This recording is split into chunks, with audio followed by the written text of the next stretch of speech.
জাহাপানা, কয়েকদিন ধরেই দেখছি আপনি কেমন চিন্তিত হয়ে আছেন। জানতে পারি কি এমন ঘটলো? হ্যাঁ উজির, একটা কথা কেবলই পাক দিয়ে চলেছে মগজের নানা কোণে। একটা অতি ছোট শব্দ, অবিদ্যা। অবিদ্যা কি? ও, এটা আবার কোনো শক্ত কথা হলো নাকি? এ তো আমি যাকে বলে অনায়াসে বলে দেব। বলো শুনি। বিদ্যা নেই যার, ব্যাস, ব্যাস অতি সহজ। তার মানে তোমার মতে আমার মাথায় বুদ্ধি নেই? জাহাপানা, এ আমি কখন বললাম? তুমি সরাসরি বলনি, আভাসে বলেছো। তুমি কি মনে করো তুমি যেটা ভেবেছিলে সেটা আমি ভাবিনি? হুজুর, হুজুর গোস্তাকি মাফ, ভুল হয়ে গেছে হুজুর। বলো বিদ্যা কি? হ্যাঁ আগে হুজুর, লেখাপড়া করে জ্ঞান অর্জন করাই হলো বিদ্যা। তুমি তাই জানো? শোনো উজির, আমার এই দ্বিধাকে দূর করতে হবে। কিভাবে করবে ভাবো। ঠিক আছে, ঠিক আছে, আমি যত তাড়াতাড়ি সম্ভব আপনার এই দ্বিধা দূর করবার চেষ্টা করব। রাজ্যে রাজ্যে খবর পাঠাও, প্রতিটা রাজ্যের পণ্ডিতদের আমার কাছে আনো। আমায় জবাব দিয়ে খুশি করতে পারলে আমি 1000 স্বর্ণ মুদ্রা ইনাম দেবো। ঠিক আছে জাহাপানা, ঠিক আছে, আমি এক্ষুনি সব রাজ্যে দূত পাঠাচ্ছি।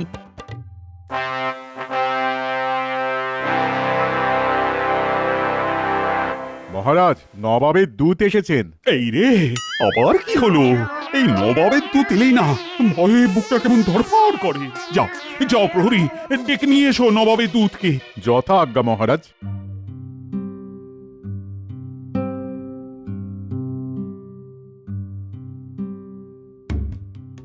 মহারাজের জয় হোক। বলো বলো দুধ, কি সংবাদ? নবাব বাহাদুর খবর পাঠিয়েছেন যে একটা বিশেষ কারণে আপনার রাজ্যের সবচেয়ে বিচক্ষণ ব্যক্তিকে নবাব বাহাদুরের প্রয়োজন। নবাব বাহাদুর সব রাজ্যের রাজাদের এই খবর পাঠিয়েছেন। আচ্ছা, তার মানে সব রাজ্য থেকে বিচক্ষণ মানুষ নবাবের দরবারে যাচ্ছেন। করি বলতো গোপাল, মানে কাকে পাঠাই? এই যে মহারাজ, গোপালকে আমার থেকে বিচক্ষণ ভাবছেন নাকি? হ্যাঁ মহারাজ, আমি আপনার মন্ত্রী, কিন্তু এই সারা কৃষ্ণনগরে যদি কেউ বিচক্ষণ ব্যক্তি থাকেন সেটা হলেন আপনি। কি বলছো মন্ত্রী? আমি যদি এখন নবাবের দরবারে যাই তাহলে রাজকার্য সামলাবে কি? মহারাজ, আপনি কেন যাবেন? আপনার প্রতিনিধি হিসেবে আমি যাব। ঠিক আছে ঠিক আছে, তাই হবে। দূত, তুমি নবাব বাহাদুরকে জানিয়ে দাও কৃষ্ণনগর থেকে আমার মন্ত্রী কাল যাবে নবাব বাহাদুরের সাথে আলোচনায় বসবে বলে। ঠিক আছে মহারাজ। ব্যাস, মহারাজ নিজের পায়ে কুড়ুলটি মারলেন। কি আনন্দ! আহ, কি আনন্দ! শোন, খুব শিগগির আমি কৃষ্ণনগরের রাজা হচ্ছি, শুধু স্বাক্ষরটাই বাকি। আমি কাল মুর্শিদাবাদ গিয়ে নবাব বাহাদুরের স্বাক্ষর করিয়ে নিয়ে আসছি। আমি রাজা আর তোরা দুজন হবি আমার মন্ত্রী। আমরা মন্ত্রী, আপনি রাজা। এই তাহলে রাজা মশাই কি হবেন? খাজানজি টাকা পয়সার হিসেব রাখবে আর গোপালটাকে একবারে দূর করে দেবো। তাই রে, জিনিসপত্র বেঁধে ছেড়ে নি। হ্যাঁ, ওই ঠাকুর ঠাকুর করে নবাব বাহাদুর সই করে দিলে নিশ্চিন্ত।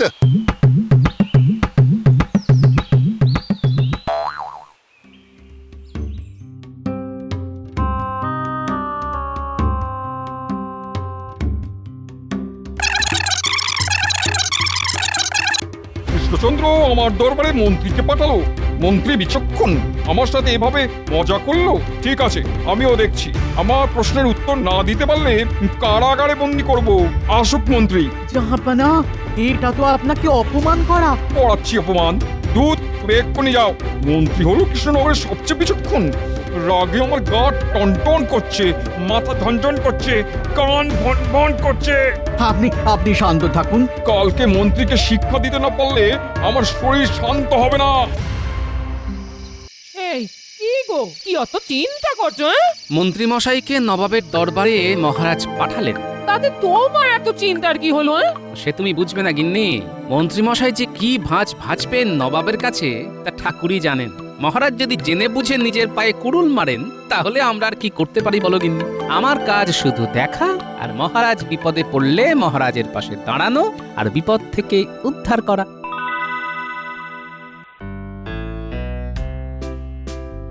না না গোপাল, এ কিন্তু তোমার ভারী অন্যায়। সবাই কি একভাবে একরকম থাকতে পারে? বোকা সরল একদিন না একদিন তো তাকে ঠিক মানুষ হতেই হবে। ঠিক কথা। তাহলে মন্ত্রীমশাই এখন মুর্শিদাবাদে মানুষ হতে গেছে। মানুষ হতে গেছে মন্ত্রী মশাই। এতদিন ছিল পশু, বুদ্ধির বিকাশ ঘটেনি এখনো, ছিল সে কোলের শিশু। দেখো সভাকবি, মন্ত্রী মাঝে মধ্যে গোলমাল করে ফেলে বটে, কিন্তু তবু তো সে রাজ্যের মন্ত্রী, তার তো একটা সম্মান আছে। ক্ষমা করবেন মহারাজ, করেছি গর্হিত কাজ। মহারাজ, আমি কামনা করি এবার অন্তত মন্ত্রীমশাই এমন কিছু কাজ করবেন না যাতে করে আবার আমাকে তার ভুলের খেসারত দিতে যেতে হয়। আমি তো তার ভুলের খেসারত দিতেই আছি। কি এত বড় কথা? তোমার খুব অহংকার, তাই না? ঠিক আছে, ঠিক আছে, আজকের পর থেকে তোমাকে আমার আর প্রয়োজন নেই, তুমি আসতে পারো। ঠিক আছে মহারাজ, আপনার আজ্ঞা শিরোধার্য। আজ থেকে গোপালের নাম আমার কাছে আর কেউ করবে না। আজকের মতো সভা এখানেই শেষ করলাম।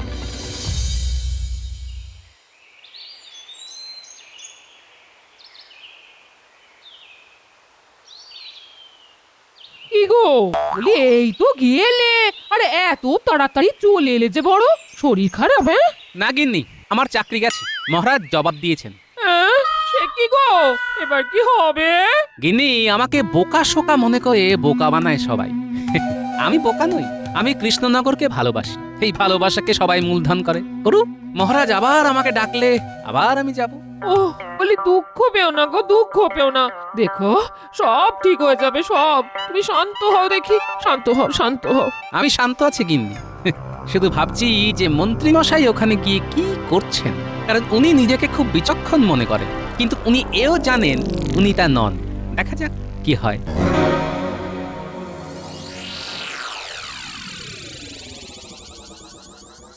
কৃষ্ণনগর থেকে মন্ত্রী আপনার সাথে দেখা করতে চান জাহাপানা। পাঠিয়ে দাও। নবাব বাহাদুরের জয় হোক। কি, কেমন আছো? কৃষ্ণনগরের খবর কি? কি আর বলবো নবাব বাহাদুর, রাজ্যের লোক বড় কষ্টে আছে। মহারাজের রাজকার্যে মন নেই। সে কি, তাহলে কৃষ্ণচন্দ্র করে কি? মহারাজের কথা আর কি বলবো, ওই এক গোপাল জুটেছে, গোপালকে নিয়ে সারাদিন হই হই রই রই করছে। বটে। এই মোক্ষম সময় নবাব বাহাদুরের কাছে নিজের নামটাই বলে ফেলি। নবাব বাহাদুর, আমার একটা আর্জি আছে, মানে ওটা ওটা রাখতেই হবে নবাব বাহাদুর। আরজি বলে ভালো। মানে ভয়ে বলবো না নির্ভয়ে বলবো? কিছুটা ভয়, কিছুটা নির্ভয়ের সাথে বলো। মানে মানে ঠিক বুঝলাম না। উজির, শোনো মন্ত্রী, তুমি তোমার আর্জি নির্ভয়ই বলতে পারো, কিন্তু এর মধ্যে কিন্তু আছে। কিন্তু একটা থাকবেই। তোমার আর্জি যদি জাহাপনার পছন্দ না হয় তাহলে ভয়ের ব্যাপার আছে। থাক থাক, আমার আর্জি আর জানাবো না। না না না, তা তো হবে না। আমার দরবারে যখন তুমি একবার মুখ ফুটে বলেছো তোমার আর্জির কথা, তখন তোমাকে বলতেই হবে। না বললে কঠিন শাস্তি, কারাগারে আজীবন। হ্যাঁ, নিজেরও, আমি তো এখন শাঁখের করাত হয়ে গেলাম। হ্যাঁ, বললেও বিপদ আর না বললেও কারাগার। হ্যাঁ, যা থাকে কপালে বলেই দি। নবাব বাহাদুর, আসলে কৃষ্ণনগরের বিপদ আমি আর সইতে পারছি না, তাই নবাবের কাছে আর্জি, মহারাজ কৃষ্ণচন্দ্রকে সরিয়ে নবাব বাহাদুর যদি রাজা আমাকে করেন, তাহলে সমস্ত কৃষ্ণনগরের প্রজা আপনাকে দুহাত তুলে আশীর্বাদ করবে। বুঝলে উজির, কৃষ্ণচন্দ্রের মন্ত্রী রাজা হওয়ার স্বাদ হয়েছে। উজির, কি বলো, একে রাজা বানিয়ে দিই? জাহাপনা, জাহাপনা, জাহাপনা, আপনার ইচ্ছেই তো সব। আর কয়েক মুহূর্ত, আর কয়েক মুহূর্ত, তারপরেই আমি রাজা। আমি কি স্বপ্ন দেখছি? একটা একটা চিমটি কেটে দেখি তো। ওরে বাবারে! কি হলো, চিৎকার করলে কেন? মন্ত্রী থেকে রাজা হবার আনন্দে, তাই না? তা রাজামশাই, এবার আমার প্রশ্নটার জবাব দিতে পারলেই ব্যাস তুমি রাজা। হ্যাঁ হ্যাঁ হ্যাঁ হ্যাঁ হ্যাঁ, সব প্রশ্নের জবাব দেব। হ্যাঁ, যার জন্য তোমাকে ডাকা, বলো অবিদ্যা কি? এই যে, এটা তো কঠিন প্রশ্ন, কি বলি? একটা কিছু তো বলতেই হবে, বলে দি কপাল ঠুকে। আগে বিদ্যা না থাকলেই তো অবিদ্যা। কেমন ঠিক বলেছি? প্রমাণ দাও, আর প্রমাণ দিতে না পারলে আজীবন কারাগারে থাকবে। তোমাকে তোমাকে 1 ঘন্টা সময় দেওয়া হলো। ভাবো ভাবো মন্ত্রী, ভাবো, নইলে বিপদ।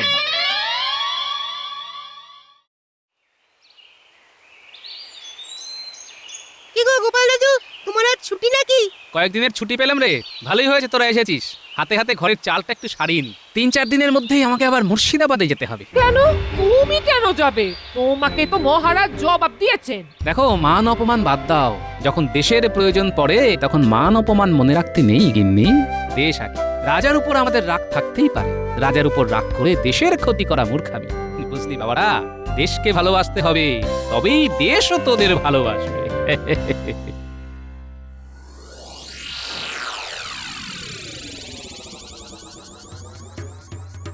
মহারাজ, বলো।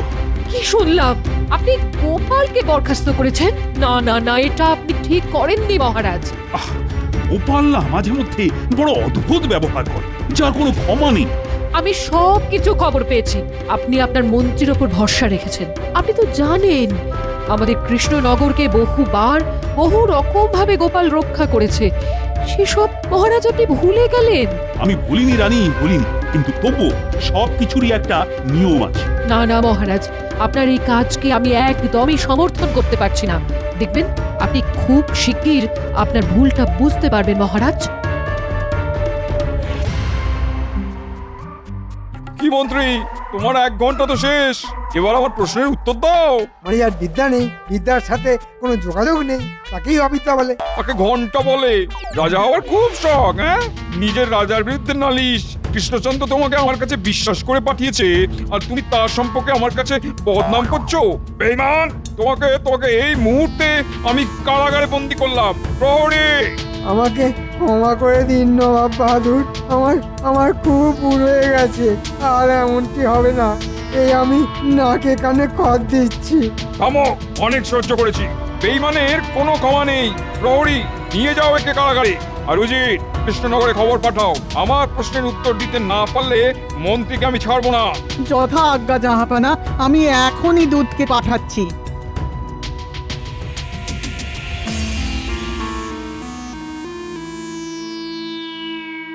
মহারাজের জয় হোক। বলো বলো, কি সংবাদ? মহারাজ, নবাব সাহেব আপনার মন্ত্রীর ওপরে খুব বিরক্ত। মন্ত্রীকে উনি কারাগারে বন্দি করেছেন। এখন আপনাকে নবাব বাহাদুর আদেশ দিয়েছেন যে আপনাকে অবিলম্বে মুর্শিদাবাদে যেতে হবে এবং মহারাজের প্রশ্নের উত্তর দিতে হবে। এই রে, আমায় পরীক্ষা দিতে যেতে হবে সেই মুর্শিদাবাদে। মরেছে। তা কি প্রশ্ন, সেটা কি নবাব বাহাদুর জানিয়েছেন? হ্যাঁ, অবিদ্যা কি উদাহরণ দিয়ে বোঝাতে হবে। ও পণ্ডিত, উত্তরটা জানা আছে? মানে অবিদ্যা কি? অবিদ্যা তো মূর্খতা, কিন্তু এর উদাহরণ চট করে কি দেবো সেটা তো বলতে পারছি না। সেরেছে, তাহলে উপায়? মহারাজ, কি বলিব আজ? ছোট মুখে বড় কথা। আমাদের গোপাল আমাদের কপাল। চলুন মোছাই তার ব্যথা। দূত, তুমি আজ বিশ্রাম নাও, কাল আমি তোমাকে জানাবো আমরা কবে যাব। প্রহরী, নবাবের দূতকে বিশ্রামাগারে নিয়ে যাও। যথা আজ্ঞা মহারাজ। এবার কি করে গোপালকে আমি খবর দেব? অভয় দিন তো বলি, আমি গোপালের কাছে চলি। ঠিক আছে, তবে তুমি যাও, কিন্তু গোপাল যদি রাজি না হয়? মহারাজ, আমি এবার কাব্য ছেড়ে বলি। গোপালকে আমরা কেউই সেভাবে চিনতে পারিনি মহারাজ। ও আপনাকে আর আমাদের কৃষ্ণনগরকে দারুণ ভালোবাসে গোপাল আমাদের রাজ্য। তাই গোপাল ছাড়া হবে না কোনো কার্য। মহারাজ, একটা অনুরোধ করব। করো করো। গোপাল খুব অভিমানী, যদি আমাদের সাথে আপনি যান তাহলে ভালো হয়। বিষয়টা যে আমি ভাবিনি তা নয়, আমিও ভেবেছিলাম। চলো আমরা তাহলে সবাই যাই। জয় মহারাজ কৃষ্ণচন্দ্রের জয়। দে রে ন্যাপলা, খড়টা একটু এগিয়ে দে। এই নাও গোপাল দাদু। গোপাল দাদু, রাজা মশাই আসছেন। কই? নেমে এসো গোপাল, তোমার সাথে যে আবার কথা আছে। নেমে এসো গোপাল ভাই, তুমি ছাড়া আর উপায় নয়। আমায় লজ্জা দেবেন না সভাকবি, আমি খুব সাধারণ একজন ভাঁড়। লোককে হাসানোই আমার কাজ। অভিমান ছাড়ো, নেমে এসো গোপাল, আমাকে বাঁচাও। এভাবে বলবেন না মহারাজ, আমি আসছি। আয় আয় আয়, এবার কি করব? কি করে আমার বউটাকে খবর পাঠাবো? নবাব বাহাদুর তোমাকে একদম পছন্দ করেন না, আর বেঈমানদেরও না।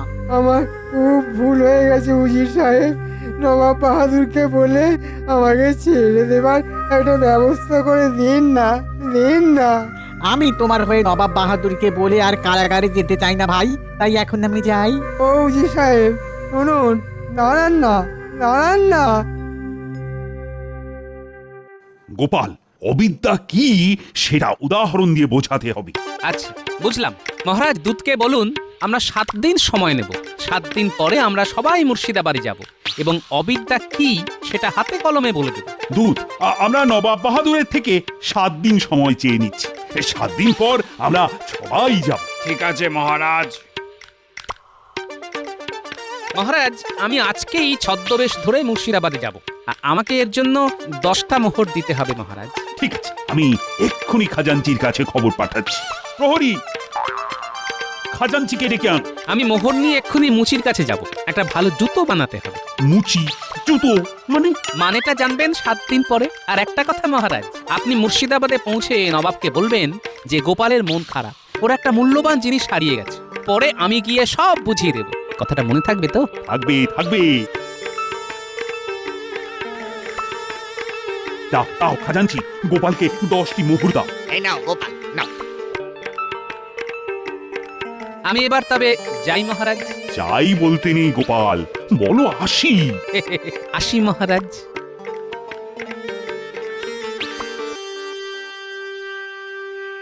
মুচি ভাই, একজোড়া জুতো বানাও দেখি। বিঘত খানেক লম্বা, বিঘত খানেক চড়া, আর তার মধ্যে পাথর আটকানো। মহারাজের লাগবে কাল।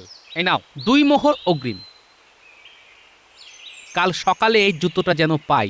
হ্যাঁ হ্যাঁ, হয়ে যাবে গোপাল দাদা।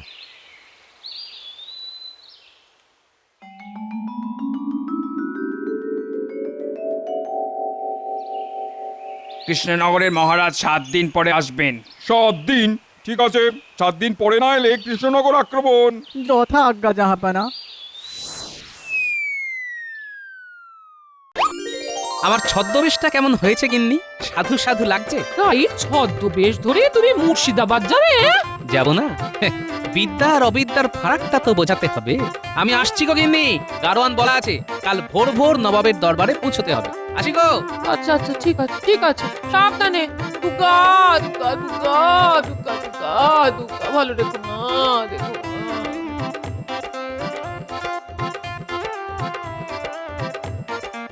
এই জুতোটা প্রাসাদের এই দরজার সামনে ফেলে দিই, তারপর মজা দেখি।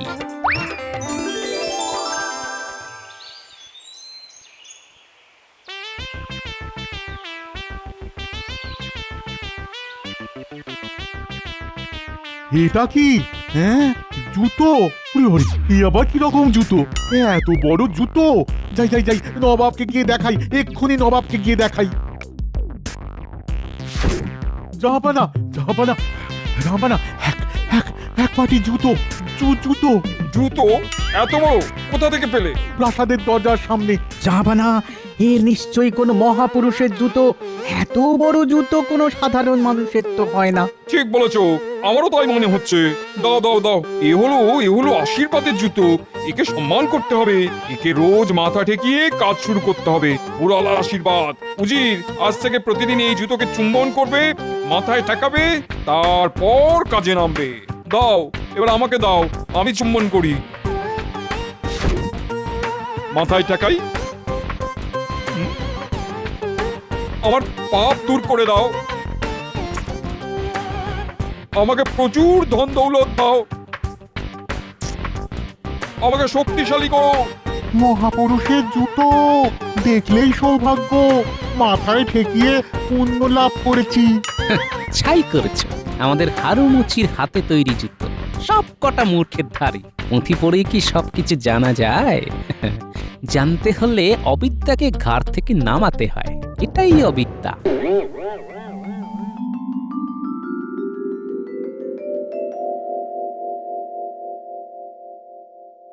গোপাল কোথায় কৃষ্ণচন্দ্র? ওই গোপালের খুব মন খারাপ, কি যেন হারিয়েছে বলে তার মন খুব খারাপ। বলল আপনারা যান, আমি আসছি। এবার বলুন নবাব বাহাদুর, আমার মন্ত্রী কি করেছে? ও একটা বোকা এবং বেঈমান। আমার কাছে বেঈমানের কোনো ক্ষমা নেই। তুমি ওকে পাঠিয়েছিলে, ও এখানে এসে তোমার বদনাম করে নিজে রাজা হতে চাইছে। আমি ওকে কারাগারে বন্দি করেছি। এখন বলো, অবিদ্যা কি? এবার নবাব বাহাদুরের কাছে যাওয়ার সময় হয়েছে। তাড়াতাড়ি না গেলে আবার মহারাজের বিপদ। বলো, অবিদ্যা কি? নবাব বাহাদুরের জয় হোক। এই তো গোপাল এসেছে। তোমার কি হারিয়েছে গোপাল, যার জন্য তুমি এত করুণ মুখে?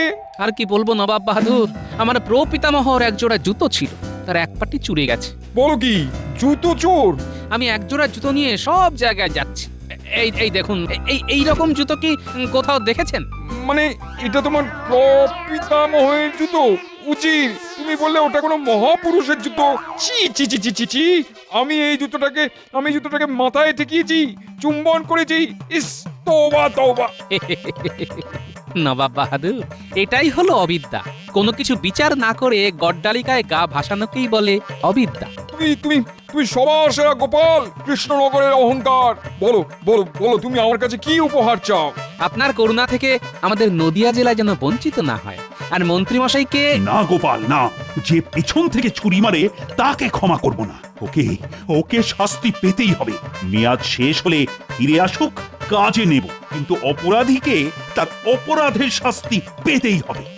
নাও সবাই মিলে বলো, জয় গোপালের জয়। জয় গোপালের জয়। কৃষ্ণনগরের গর্ব গোপাল। আমার মুর্শিদাবাদে গোপাল নেই বলে কৃষ্ণচন্দ্র, তোমার উপর আমার ভারী হিংসে হয়। জয় গোপালের জয়। জয় গোপালের জয়।